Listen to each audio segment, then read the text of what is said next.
Good morning, everybody. I'm actually sitting in the car 35 kilometers from home. The electric car, the Mitsubishi Outlander 2018 PHEV plug-in hybrid. We just did our spring test, which we do every year. The car is 4 years old now, and Gary is not happy. Here's the video. Here's why I'm not happy. We're gonna be talking to Mitsubishi about this. Stay tuned.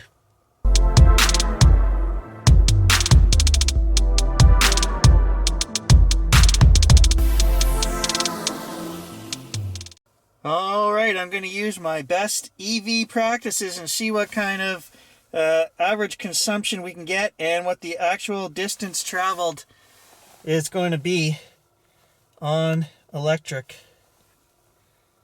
Well, check that. First, we're going to maintain the wife's car because she refuses to do any maintenance. You know, if you got a low tire pressure warning on here, we have a compressor beside the door of the car. Pull my hair out! God. Every one of these tires is under 25 PSI. Don't let me complain, but to all the husbands out there, you know what I'm talking about. Last week I had to put windshield washer fluid in here. Come on! I left the car in electric mode while I filled the tires. We lost 1 kilometer of range. This is no longer a fair test. My wife sabotaged my test. Well, we'll actually make up more than 1 kilometer driving on tires that have air in them, so maybe it will be a fair test. I don't know. For some strange reason, 2 kilometers down the road, the engine has started and we're in electric only mode.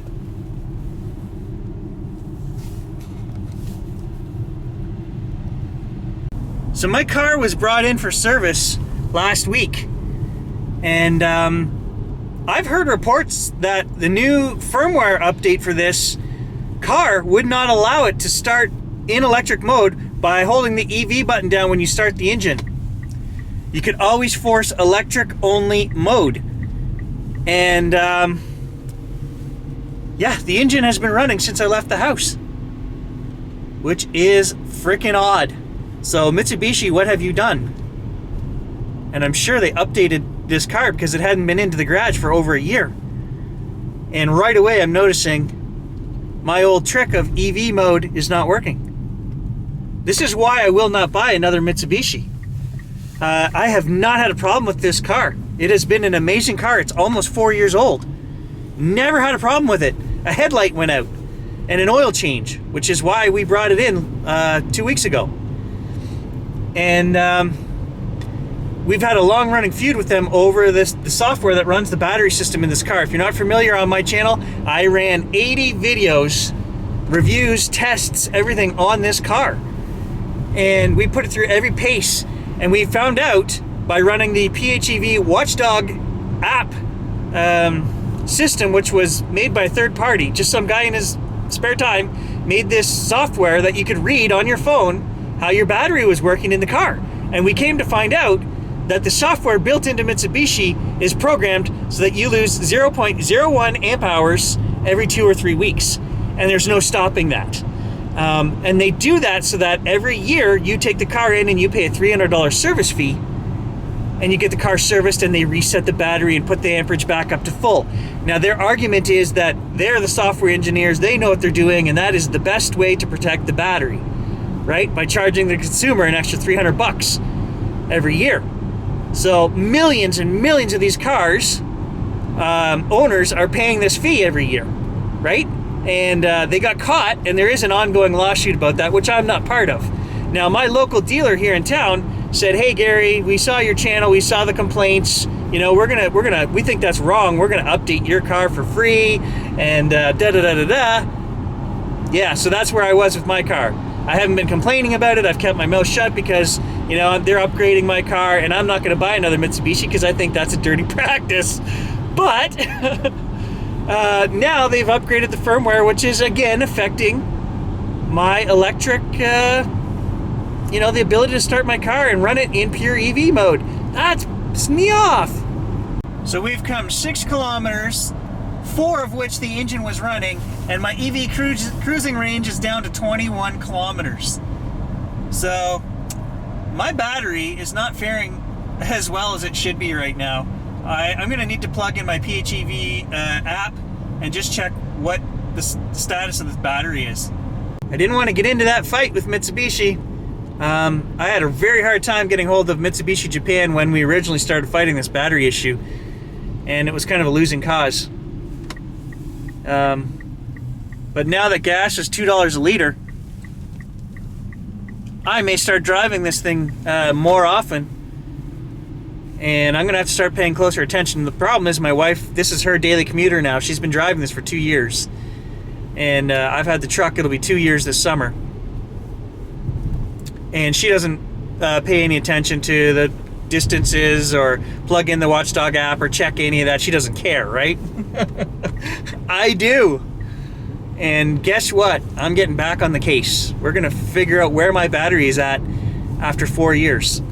I don't think it's holding up as well as it should be. I have a 10-year warranty. I paid for the platinum warranty on this. We'll see. We'll figure it out. So I reset the tripometer when the engine shut off. So the car drove for about 4 kilometers, then the engine shut off, and I reset the tripometer, and we've been in electric mode ever since. So I am tracking how much we're going to get out of this. It's not looking good, guys. We've come 13 kilometers, and I've got like a quarter of electric left. That is absolutely terrible. So in comparison, last year, this exact same time of year, we took the car out, and just for giggles, we said at the 3-year mark, we would test the battery with winter tires on, exactly like we're doing now. And we went for a mix of in-highway. We drove a mix of in-town, highway, backcountry road, and we got 43 kilometers, which is not bad. You know, on a 3-year-old vehicle, that was, I would take that, no problem with that. Today we're looking like we're gonna get under 30 doing the same kind of test. Now I am out on the highway, but I am driving 60 kilometers. 60 kilometers an hour, so we're not doing highway speeds, nobody's behind me. I may even take a little side trail here, the back road, and we may even go a little bit slower just to see if we can stretch this out.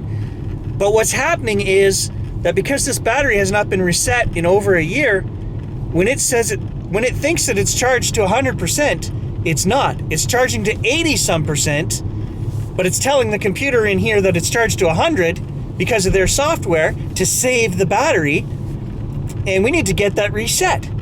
So I'm gonna have to call Mitsubishi and say, hey, what's going on? You need to reset this, and we're gonna run the Watchdog app and do some recordings before I give it to them so that we can back up our claims. It's sad that you have to do this, and most people, 90% of people driving these cars aren't doing that, and they're paying the $300 fee every year. I think it's one of the biggest scams going for electric cars. Shame on you, Mitsubishi.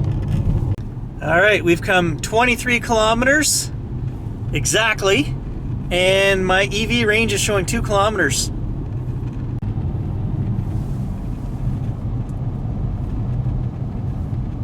Well, there goes that test because the engine just kicked on again.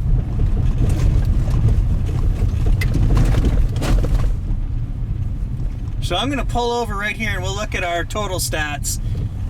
I don't know why the engine is kicking on. It's 0 degrees.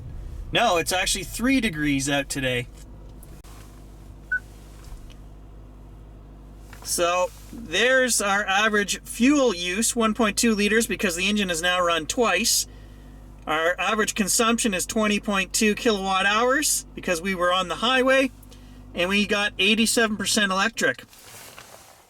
A total of, the engine just shut off, 24.5 kilometers on a full charge. I'm not happy with that, guys, because 1 year ago, like I said, 43 kilometers is what we were getting. So I don't know how this is going to end. Well, it's going to end with me calling Mitsubishi and tearing them a new one because we had a deal and they're not maintaining this. This was just brought in 2 weeks ago, and they obviously didn't do anything to the battery-wise. So it's been over a year since the battery was reset, and I do have a running deal with them that there's no charge for that. So I'm going to make them take this in and do it. Before we do that, however, this week, I'm going to run a couple of tests just to verify these results. And we won't go on the highway. We'll just do in-town and back road driving. See if we can stretch this out to anywhere near 30 or more kilometers. I don't know. And we'll get the PHEV Watchdog app running, and then we can verify exactly all our stats. We can record them, and that way we have something to base our argument on when we talk to Mitsubishi. Stay tuned, guys. This battery battle is not over.